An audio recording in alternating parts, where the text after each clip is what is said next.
İsrail bu əməliyyatın adını yükselen bayraq koydu. Yani Qorreşi Şiran, Tulu'i Şiran. Bakın bu aşağıda Pəhləvi sülalesine ait bir emblem görürük. Bu emblemin arka fonunda şer, bir aslan ve bir yükselen güneş var. Tabii ki bu logo Pəhləviyə yox. Pəhləvi de bu logonu da yine biz Türklerden çalmıştır, oğurlanmıştır ve özünə mənsup etmiştir. Aslında İsrail demek ister ki, mən İran adlanan ölkədə rejim dəyişikliyinə gedəcəyəm və Pəhləvi ailəsini bu rejimin başına gətirəcəm. Layiq və demokrat bir hökumət quracağam. Pəhləvi ailəsini bu yöndə yönəldir də hazırlayır İranda yaşayan millətlərin başının üstündə qoysun. O yüzden bu əməliyyatın adını yükselen Aslan veya Tulu'i Şiran koydular. Yani demek isterler ki, biz İran adlanan ölkədə bir devrim meydana getireceğiz. Bir inkılap hayata geçireceğiz. Zaten İran'da bu kadar önemli ve en tepedeki generalların mahvedilmesi, fikir odasının, hərbi fikir odasının aradan götürülmesi, mahvedilmesi, bazı sipahın âli rütbeli memurları tərəfindən açıq, aşkar ihanetin ortaya çıkmasının şahidiyik.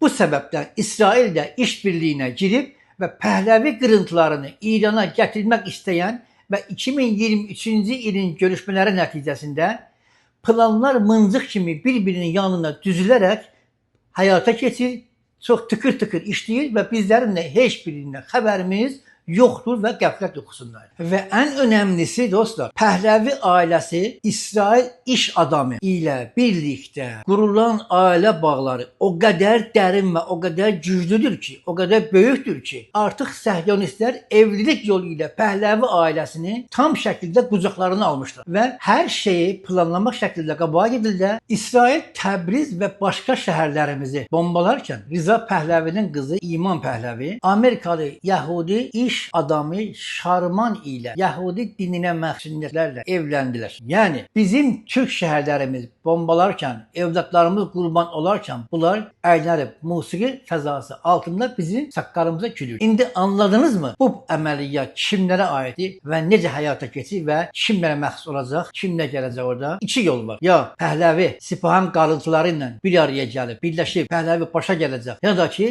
millətlər ayağa qalxıb öz haqqın istiqlal yolu ilə almaları lazım. Yaşasın Azərbaycan. Nə mutlu Türküm diyene.